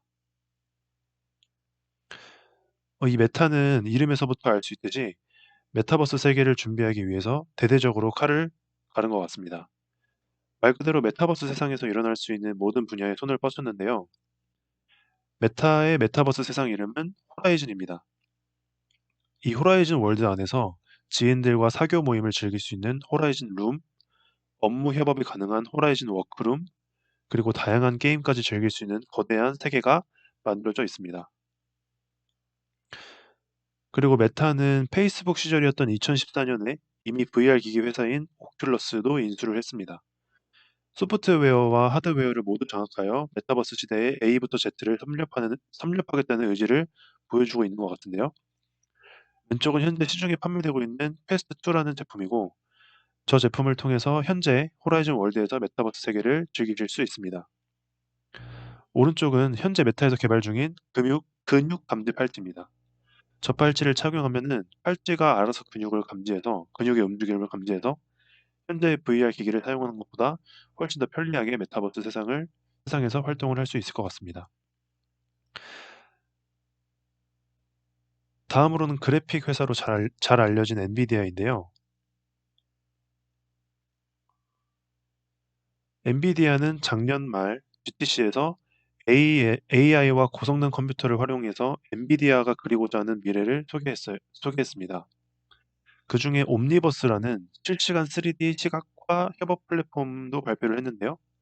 이 옴니버스를 사용하게 되면 가상 시뮬레이션을 구축해서 다양한 산업 영역에서 활용을 할 수 있습니다. BMW에서는 이 옴니버스를 사용해서 BMW 자동차 생산 공장의 디지털 트윈을 만들어서 전체 공정을 시뮬레이션했습니다. 전체 공정을 시뮬레이션을 통해서 최적의 공정 프로세스를 찾을 수 있었고, 그 프로세스는 이전의 프로세스에 비해 30%나 더 효율적으로 개선되었습니다. 다음으로는 자율주행 자동차 시뮬레이션인 엔비디아 드라이브 심입니다. 이 시뮬레이션을 이용하면 자율주행 자동차를 실제 도로에서 실험해보지 않더라도 높은 수준까지 자율주행 기술을 개발할 수 있습니다. 물론 아직 드라이브 심만을 이용해서 자율주행 기술을 완벽히 가깝게 구현할 수는 없지만 분명히 비용으로 보나 안정성으로 보나 효율적인 방법인 것은 확실한 것 같습니다. 마지막으로 마이크로소프트인데요. 마이크로소프트는 이미 오피스라는 툴을 제공하듯이 메타버스 세계에서도 업무 협업 툴에 집중하겠다는 의지를 보여주고 있습니다. 2022년 올해부터 팀즈에서 메타버스 세계를 경험할 수 있는 메시 for 팀즈를 공개했습니다. 위에 보이는 사진처럼 이제는 단순히 텍스트 메신저 기능만 있는 것이 아니라 3D 공간에서 회의를 할 수 있는 메타버스 세계를 구축해놨습니다. 이는 메타의 호라이즌 워크룸과 비슷하다고 볼 수도 있을 것 같습니다. 다음으로는 마이크로소프트에서 현재 B2B로 판매 중인 홀로렌즈 2입니다. 필립스 등의 대기업들이 제조 공장에서 현재 이 AR 기기를 사용하고 있습니다. 지금까지는 각 회사들이 메타버스 시대에 어떤 세계를 구축하고자 하는지 알아봤는데요. 다음으로는 메타버스가 다음 세대를 이끌 산업이 될 만큼 큰 임팩트를 가지기 위해 스마트폰의 등장처럼 큰 임팩트를 가지기 위해서는 어떤 요소들이 더 필요한지 말씀드리겠습니다. 먼저 하드웨어적인 부분입니다. 현재 메타버스 세상을 구현하는 그래픽이나 콘텐츠 등 소프트웨어적인 부분은 나날이 발전해가고 있고 사용자들도 굉장히 흥미를 느끼고 있지만 메타버스 세상에 접속하기 위한 하드웨어 기기는 아직 고글 수준을 못 벗어나고 있어 사용자들이 불편을 느끼는 요소로 작용하고 있습니다. 이렇게 되면은 고글을 쓰는 것이 가장 효율적이긴 하지만 장시간 사용을 하기에는 어지러움증을 유발할 수도 있고 일단 무게도 많이 나가기 때문에 굉장히 불편할 것 같습니다. 애플은 올해 애플 글래스 출시를 예고했는데 여기서 더 나아가서 미래에는 콘택트 렌즈 형태의 VR이나 AR 기기가 개발되거나 아니면은 앞서 말씀드렸던 근육 감지 팔찌 등이 개발된다면은 메타버스를 사용하는 동안 생기는 불편함을 덜어줘서 사용자들이 더 오랜 시간 메타버스에서 머물 수 있는 그런 기회를 제공할 수 있을 것 같습니다. 다음으로는 블록체인인데요. 블록체인 기술은 메타버스 세계에서 정말 중요한 두 가지 활력을 불어 넣어주는 기술입니다. 첫 번째로는 경제 활동의 기반이 됩니다. 앞서 한슬님이 말씀을 해주셨는데, 메타버스 세상이 단순히 놀이나 체험의 장에서 끝나는 것이 아니라 또 하나의 사회로 자리 잡으려면 경제 활동이 가능해야 되는데, 이것을 가능하게 해주는 것이 바로 블록체인 기술입니다. 블록체인 기술은 암호화폐와 NFT를 통해서 가상세계에서 경제 활동이 기반이 되는데, 암호화폐는 메타버스 내에서 화폐 역할을 하게 되고, NFT는 메타버스 내의 다양한 소유물들, 뭐 아이템이나 땅, 집, 각종 컨텐츠들의 소유권을 보장해주면서 경제 활동의 기반이 됩니다. 두 번째로는 거버넌스입니다. 이 또한 블록체인의 기술로 실현되는데, 앞으로 퍼블릭 블록체인을 기반으로 한 메타버스 세계 내에서는 그 메타버스를 만든 회사가 해당 메타버스 세계를 독점하지 못합니다. 또한 메타버스 내의 모든 소유물들의 소유권은 메타버스 공간이 없어지더라도 계속 인정되어 그 가치를 유지할 수 있습니다. 따라서 메타버스를 만든 회사가 사용자들에게 속된 말로 갑질을 할 수 없고, 가상세계 안에서의 어떤 민주주의가 실현될 수 있는 기반이 마련되었다고 볼 수 있습니다. 만약 기존의 인터넷처럼 소수의 기업이 권력을 휘두를 수 있는 조건이라면 메타버스는 제2의 세계로서 인정받지 못할 것입니다. 블록체인 투자기업 해시드의 김서준 대표님은 퍼블릭 블록체인을 기반으로 만들어지지 않은 메타버스는 다 같다라고 말하기도 했습니다. 이렇게 소프트웨어와 하드웨어, 그리고 안전한 경제활동과 거버넌스가 보장되는 메타버스 세계는 과연 영화 아바타처럼 또 하나의 세계로서 새로운 패러다임을 열지, 아니면은 그저 놀이나 체험의 공간에서 현재의 어떤 수준에서 멈추게 될지, 이에 대해서 아무도 완벽하게 예측을 할 수 없는 것 같고요. 우리도 각자의 시각을 가지고 예측하는 시간을 가져봤으면 좋겠습니다. 네, 다음으로는 토론 시간인데요. 원래 토론을 조를 나눠서 하려고 했으나 오늘은 첫 시간이라서 한꺼번에 다 같이 진행하는 것으로 하겠습니다. 다음 페이지 넘겨주시고요. 네, 첫 번째 주제 가지고 먼저 토론을 나눠보도록 하겠습니다. 블록체인은 지금의 기대만큼 큰 패러다임의 전환을 일으킬 것인가, 아니면 문제점에 부딪힐 것인가. 아까 한슬님께서 언급해 주셨던 블록체인이 가지는 한계를 중심으로 좀 논의가 이루어졌으면 좋겠습니다. 이렇게 토론하도록 하겠습니다. 한슬님, 아까 그 블록체인이 가지는 한계 페이지를 보여줄 수 있을까요?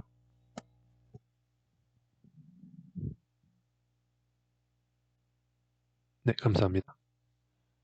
블록체인이 지금 굉장히 큰 패러다임의 변화를 가져올 것으로 기대가 되고 있는데, 이것이 정말 여기 나와 있는 문제점들을 극복하고 패러다임의 변화를 이끌 수 있을지, 이렇게 토론 부탁드리겠습니다.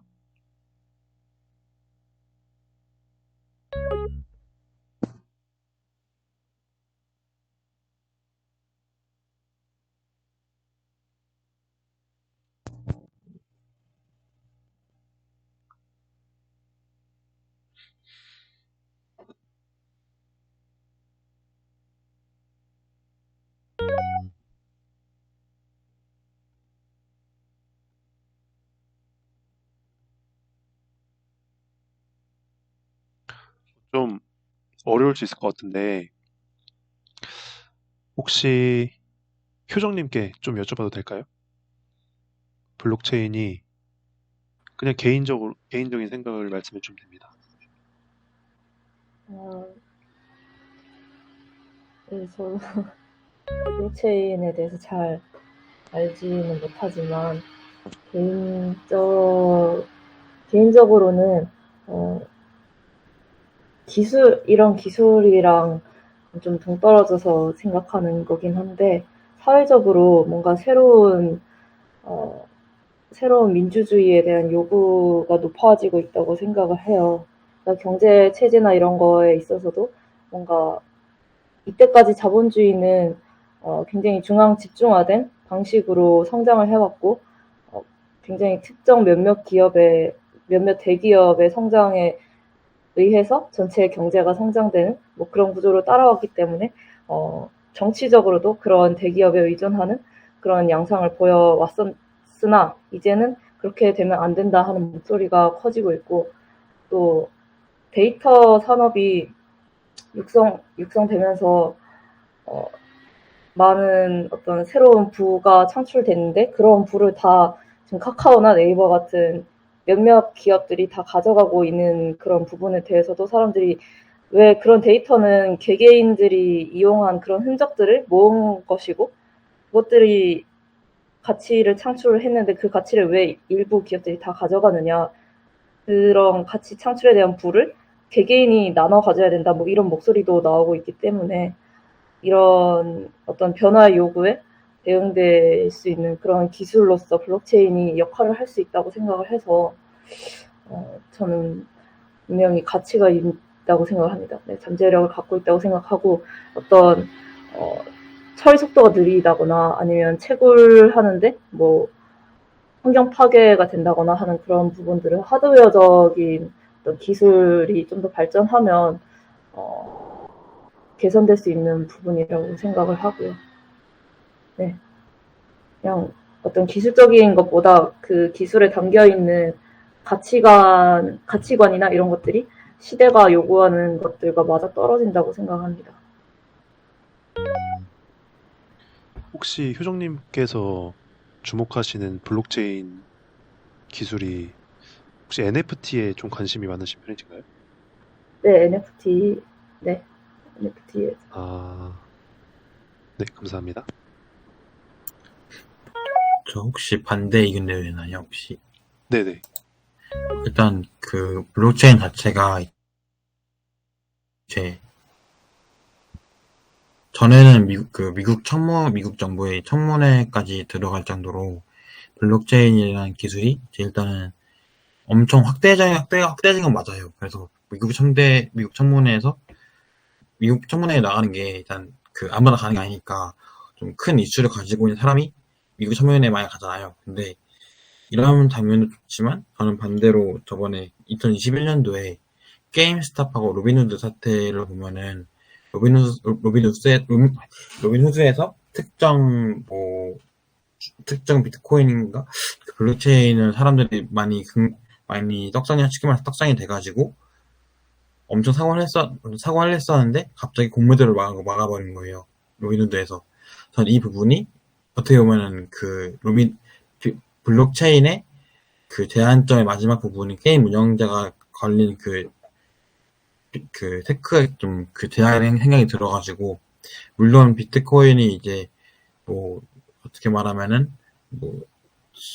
앨런 머스크가 막 테슬라를 비트코인 할 수 있게 한다 이런 것도 좋지만, 하지만 현실적으로 봤을 때, 이거는 그냥 문제점이 좀 많이 부딪히지 않을까 생각이 들어요. 왜냐면, 기존에 봤을 때, 로빈후드도 그렇고, 로빈후드뿐만 아니라 좀 스타트업 전면적으로 봤을 때, 최근에 이제 게임 돈 버는 삼국지 같은 게임도 우리나라 제약 걸려버리니까 순식간에 내려왔고, 또 대만의 어떤 게임 같은 경우에도 좀 많이 내려왔다 알고 있어가지고, 물론 이제 엄청 커진 건 맞지만 문제점이 많이 생기지 않을까 생각이 들었습니다.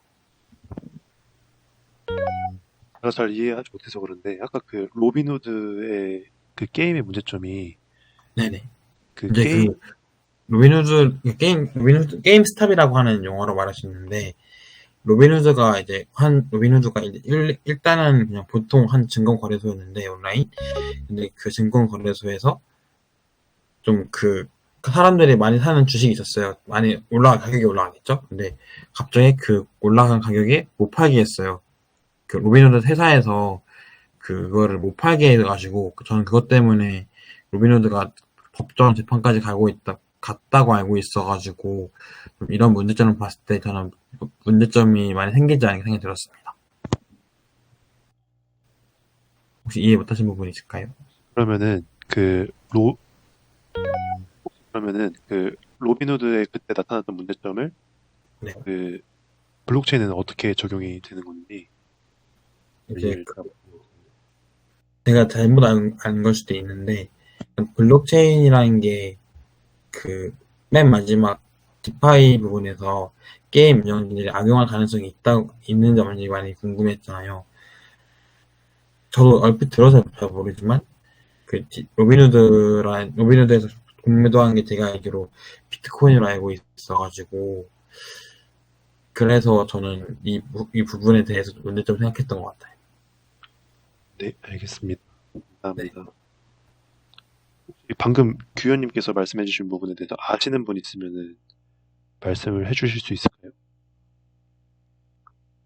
지금 저희도 확실하지가 않아가지고 아시는 분 있으면 말씀해주시고 없으시면은 끝나고 찾아본 다음에 톡방에 공유하도록 하겠습니다. 네, 좀 어려운 주제고 사람도 많고 하다 보니까 첫날부터 이렇게 참여하는 게 쉽지가 않을 것 같네요. 학점을 주는 것도 아니고 그런 의미에서 블록체인 발표를 맡아주신 한슬님께서도 의견 한 번만 네네. 여쭤보겠습니다. 일단 아까 말씀하신 비트코인 게임스탑 사태가, 그러니까 비트코인 가치가 확 갑자기 떴는데 이거를 이제 거래를 못하게 갑자기 막아버렸다는 말씀이신 거잖아요. 그래서 그러니까 이제 말씀하시는 내용이 이제 비트코인의 기술적인 기반이 되는 게 블록체인이기 때문에 블록체인의 문제점 중에 하나로 블록체인을 통해서 발행된 암호화폐들이 이렇게 그러니까 중앙은행의 관리 감독을 안 받고 이러기 때문에 지멋대로 뭐 가격이 굉장히 널뛰기를 한다든지 거래를 못하게 회사들이 막아버린다든지 뭐 이런 문제가 발생할 수 있다, 이렇게 말씀을 아마 해주신 것 같아요. 그래서 그 부분은 지금 이미 암호화폐에 대해서 좀 부정적인 생각을 가지고 있는 사람들은 다 아마 동의하는 부분일 것 같아요. 가치의 변동이 너무 심하고, 물론 블록체인을 긍정적으로 보는 사람들은 이제 뭐라고 말하냐면, 화폐라는 게 결국에는 국가가 정해주는 화폐도 국가가 법으로 이 화폐는 화폐다, 이 화폐는 얼마만큼의 가치가 있다라고 정해놨기 때문에 화폐인 것 뿐이지, 한국 돈을 미국에 가져가면 아무도 안 받아주잖아요. 그러니까 그런 것처럼 결국에는 화폐라는 거는 거래 수단을 누가 규정을 하느냐의 문제일 뿐이니까, 암호화폐도 그런 면에서 왜 법정화폐와 다를 게 뭐가 있느냐, 이렇게 이제 말을 하는 경우도 있는데, 그래도 일단은 암호화폐 자체는 아직까지 제도권으로 조금 편입이 덜 되었기 때문에 아직은 좀 가격 변동성이 좀 심한 거는 사실이고, 그렇지만 저는 그래도 블록체인 기술 자체는 좀 긍정적으로 바라볼 수 있다고 생각을 해요. 왜냐면은 블록체인이라는 게, 블록체인이 발현되는 여러 가지 형태 중에 하나가 이제 암호화폐일 뿐인데, 그리고 최근에는 이제 블록체인에 처음에 암호화폐를 시작했던 것에서 이제는 블록이라는 것에 여러 가지 데이터를 그냥 저장을 하는 기술이니까, 그렇다면은 굳이 경제 영역이 아니라 더 나아가서 정치적인 영역이나 사회적인 영역에서도 투명성이나 어떤 공정성을 요구하는 분야에서는 블록체인이 충분히 다 자기 역할을 할 수 있지 않을까, 이런 생각을 했습니다. 그래서 예를 들자면, 이거는 그냥 막연히 떠오른 아이디어지만, 뭐 정치적인 과정에서도 의사결정을 할 때 투표를 한다든지 이럴 때 이제 누가 누구에게 투표를 했는지, 사실은 종이에다가 손으로 후계로 투표를 지금까지도 하는 이유가, 인터넷으로 투표를 하면은 위변조의 가능성이 너무 심해서 못하고 있다고 제가 알고 있거든요. 보안의 문제 때문에. 근데 블록체인을 도입하게 된다면은 누가 누구에게 투표를 했는지 블록상에 전부 다 저장이 되기 때문에 이제 관리 감독을 하는 것이 좀 더 수월해질 수도 있고, 그 외에는 또 제가 최근에 유튜브에서 본 것 중에 유니세프 같은 구호단체, 자선단체들은 투명성을 확보하기 위해서 자기네들이 받은 기부금이 어디에서 어떻게 왔고 어떻게 사용되었는지 내역을 블록체인에 기록을 하려고 상당히 많은 관심을 가지고 있다라고 제가 들은 적이 있거든요. 그래서 블록체인이 꼭 암호화폐뿐만이 아니라 다른 사회 여러 분야 중에서도 공정성과 투명성과 객관성, 이런 것들을 많이 요구하는 분야에 있어서는 당연히 자기 역할을 할 수 있지 않을까, 저는 그렇게 생각을 합니다. 네, 좋은 의견 감사드립니다. 그러면 두 번째, 말씀하실 분 계신가요? 첨언해도 될까요? 네네. 아까 한슬님이 말씀하신 것처럼, 저도 되게 그 부분에 대해서 동의를 하고, 블록체인이 이제 나중에 향후에 있어서 엄청난 센세이션을 일으킬 것 같지만, 이게 기술의 발전과 이런 정보 제도적 기반의 이런 구축, 이런 게 사실 같은 속도로 갈 수는 없는 거잖아요. 그렇기 때문에 이제 블록체인이 어쨌든 우리가 산업적이나 이제 상업적으로 활용을 위해서 당연히 제도적 기반 구축이 필요하다고 하는데 이거를 가장 중요한 이슈로 이제 다뤄야 되지 않을까. 사실 블록체인 기술은 현재로서 아직 뭐 충분한 법적 근거가 없거나 현행 법령과 상충되는 경우가 존재하기 때문에 그 활동에 제약을 많이 받고 있고 이러한 적어주신 것처럼 한계들이 많이 존재한다 생각해요. 그래서 최근에 예를 들어서 이더리움을 언급을 해주셨는데 이제 스마트 계약 경우 같은 경우는 아직 민법에서 정의하는 계약이라고 인정할 수 있는 법적 근거가 마련되어 있지 않은 상황이고 이제 블록체인이 지닌 한 번 저장된 정보는 이게 삭제나 위급 변조가 불가능하다는 특징을 이제 개인정보 처리 목적을 달성하는 경우 이를 파기하도록 규정하는 이게 개인정보 보호과 상충이 된다고 해요. 그래서 따라서 이제 향후 블록체인의 이런 활용을 위해서는 이제 기술 특징 및 이제 산업적 특성에 기반한 법 제도적 근거가 이제 마련이 돼야 되고 지금 이렇게 현재 진행 중이라고 생각을 하기 때문에 저는 당연히 블록체인이 향후에 이런 중요한 화폐로서 작용할 것 같고 이제 대한민국이든 이제 세계적으로든 그에 맞춰서 이제 정보적 이런 세계적 제도적 기반을 구축을 하는 게 필요하다고 생각을 합니다. 네. 그러면은 제도만 마련되면은 블록체인은 날개를 달 것이다 생각하시는 건가요?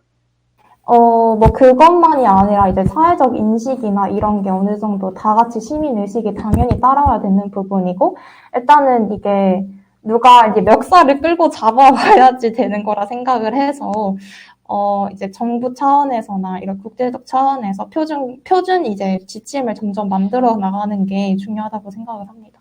네네. 좋은 의견 감사합니다. 혹시 더 의견 있으신 분? 저 혹시 상관없는 주장일 수도 있겠는데 두 번째 환경 파괴 부분 있잖아요. 네네. 그게 현재 우리나라도 탄소 중립 중국까지 이제 탄소 중립 시대라고 2040년에 발표하고 있고 목표를 발표하고 있고 또 자동차의 생산 구조 또한 지금 기존의 배기가스나 디젤에서 무조건 다 전기차로 가는 추세를 봤잖아요. 그래서 현차 같은 경우에도 많이 그렇게 알고 있는데, 근데 이게 아무튼 이런 부분이 ESG랑 관련된 것 같은데, 좀 ESG를 많이 강조하는 대기업 정부 상관없이 이렇게 많이 강조하는 현상 가운데 환경 파괴에 대해서 어떻게 해결할 수 있는지 사실 이 부분에 대해서 갑자기 반대하는 게 아니라 궁금했어가지고 궁금했습니다. 네. 이게 과연 해결될 수 있는 문제인지 네네. 말씀하시는 왜냐면 거죠? 전 세계적으로 ESG 하면서 환경에 대해서 많이 강조를 하고 있는데 심지어 어떻게 보면 데이터베이스까지 이제 뭘로 저장할 정도로 근데 그 가운데 어떻게 환경 파괴를 이거 좀 막을 수 있을지 갑자기 좀 궁금해져가지고 궁금했습니다. 이런 부분은 저희가 혹시 아시는 분 있으신가요? 어려운 부분인데 이런 부분 저희 이제 스터디를 하면서 배워나가야 될 부분인 것 같은데 끝나고 아까 규현님께서 말씀해주신 그 두 가지 저랑 한슬님이랑 한번 찾아보도록 할게요. 규현님도 찾아보시면 감사하겠습니다. 마지막 주제로 넘어가겠습니다. 메타버스가 적합한 일과 적합하지 않은 일은 무엇이 있을까? 미래의 기술이 더욱 발전하면 메타버스가 인간의 모든 일에 적합해질 수 있을까? 에 대해서 유진님께 의견을 좀 여쭤보고 싶은데 괜찮을까요? 네. 제 목소리 들리시나요? 네, 들려요. 네. 네네. 제가 이번에 팀 구성하면서 간단히 찾아본 걸로 생각을 해보면, 일단 메타버스에 적합한 일은, 제 생각에는 메타버스가, 아직까지는 놀이에 가깝다고 생각을 해서, 뭔가 소비자들과의 접점을 늘리는데 기업이 충분히 많이 잘 활용할 수 있다고 생각을 했어요. 예를 들면 마케팅적인 입장에서 브랜드 인지도를 높인다는 거나 아니면 브랜드의 좀 더 친밀함이라던가 아니면 브랜드 이미지를 좀 영하게 바꾼다거나 이런 식으로 충분히 활용할 수 있는 부분이라고 생각이 들었고, 일 같은 측면에서도 저희 비대면으로 학습을 하면서 줌으로도 충분히 많이 하고 있고, 아니면 이렇게 궤도 타운에서 같이 할 수도 있는 것들은 적합한 것 같습니다. 적합하지 않은 일은 제가 생각을 해보진 않아서, 아무래도 디지털로 바꾸면서 예를 들면 실제로 만나서밖에 할 수 없는 일들이 메타버스에선 아마 한계가 되지 않을까 싶어요. 예를 들면 정서적인 교류라던가 아니면 소방 서비스처럼 어떤 실물 세계가 손해를 입었는데 그거를 메타버스로 하긴 좀 어렵지 않을까 약간 이런 생각이 듭니다. 미래의 기술이 더욱 발전하면 메타버스가 인간의 대부분의 일을 좀 더 도움을 준다던가 아니면 더 시너지를 얻게는 해줄 수 있지만 전부 대체할 수는 없다라는 생각을 가지고 있어요. 네, 감사합니다. 좋은 의견 감사합니다. 혹시 또 의견 있으신 분? 들리시나요? 네네, 들려요. 네, 저는 메타버스 관련해서는 적합한 일이랑 부적합한 일 둘 다 자극이라는 거를 키워드로 좀 가져가 보고 싶거든요. 먼저 적합한 일들에 관해서는 조금 생각을 해보면은 저희 뭐 안전교육이나 이런 걸 할 때 그냥 어떤 교본이나 영상이나 이런 걸로 보는 것보다는 메타버스나 VR 이런 걸로 통해서 실질적인 실감나는 그런 걸 하면은 더욱더 자극이 되니까 조금 더 잘할 수 있는 그런 의미의 긍정적인 자극도 있고, 혹은 장애인분이나 이런 분들이 어디 활동성이나 접근성이 낮기 때문에 그런 분들에게 조금 더 넓은 여행이나 이런 콘텐츠 제공하는 면에서도 자극적으로, 그리고 나아가서 기술이 발전하면서 요즘에는 시각이나 청각 말고도 후각이나 미각도 단지 몇 개의 화학적 요소나 그런 전기적 요소로 한 열 몇 개의 피봇으로 그냥 맛이나 이런 걸 재현하는 게 가능하다고 하는데, 그런 식으로 조금 자극을 줄 수 있는 면에서는 적합한 일이라고 생각을 하는데, 부적합한 일들은 아까 말씀해 주신 게 이제 정서적인 일들이 나왔었잖아요. 저는 그 부분에서도 아이들 관련해서 조금 생각을 해봤는데, 먼저 요즘 애들이 막 스마트폰이나 이런 거를 계속 보면서 자극적인 콘텐츠에 노출되면서 생기는 문제들이 있고, 그래서 교육을 하면서 막 그런 걸 떼놓게 하거나 이런 일들이 많이 벌어지잖아요. 그리고 아이들이 그런 메타버스라는 거를 이용해서 뭔가 교육이나 어떤 활동을 하기 위해서 필요한 최소한의 도구들이 있으니까 그런 거를 사용하기까지 적정 연령대까지는 조금 어렵지 않나. 그래서 요즘도 기술이 아무리 많이 발전해서 유튜브나 이런 데 많이 뭐 콘텐츠나 뭐 놀이나 이런 게 올라와도 키즈 센터에서 막 오감놀이다, 과학놀이다 이런 식으로 계속 진행을 하는 게 아이들이 그런 거를 사용하면서 접하기도 어려울 거고, 그리고 실제로 오감을 느끼고 정서적인 교류가 생기는 게 아니니까 이런 부분에서는 메타버스가 적합하지 않을 거라고 생각합니다. 네, 좋은 의견 감사합니다. 혹시 또 있으실까요?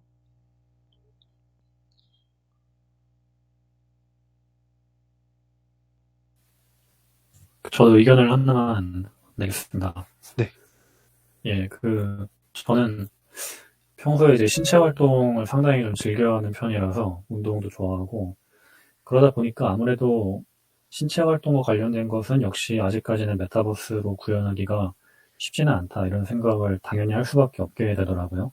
그래서 특히 지금 메타버스가 하드웨어적인 부분이 조금 아직은 부족하지 않습니까? 아직까지도 큰 고글을 써야 된다든지, 자꾸 손에 뭘 쥐어야 된다든지, 그러다 보니까 인간의 신체 움직임을 가상 공간 산에서 다 이렇게 구현을 한다는 것이 아직까지는 굉장히 어렵고, 그리고 더 나아가서 예를 들면은 뭐 직접적으로 사람의 신체를 보고 뭐 이렇게 만지고 이렇게 움직여 보면서 진단을 내려야 된다든지, 뭐 이런 것들, 예를 들면 헬스장에서 퍼스널 트레이닝 받는 거는, 이거는 메타버스로 하려는 시도가 간혹가다 있다고 제가 듣긴 했거든요. 원격으로 이렇게 트레이닝을 해준다는.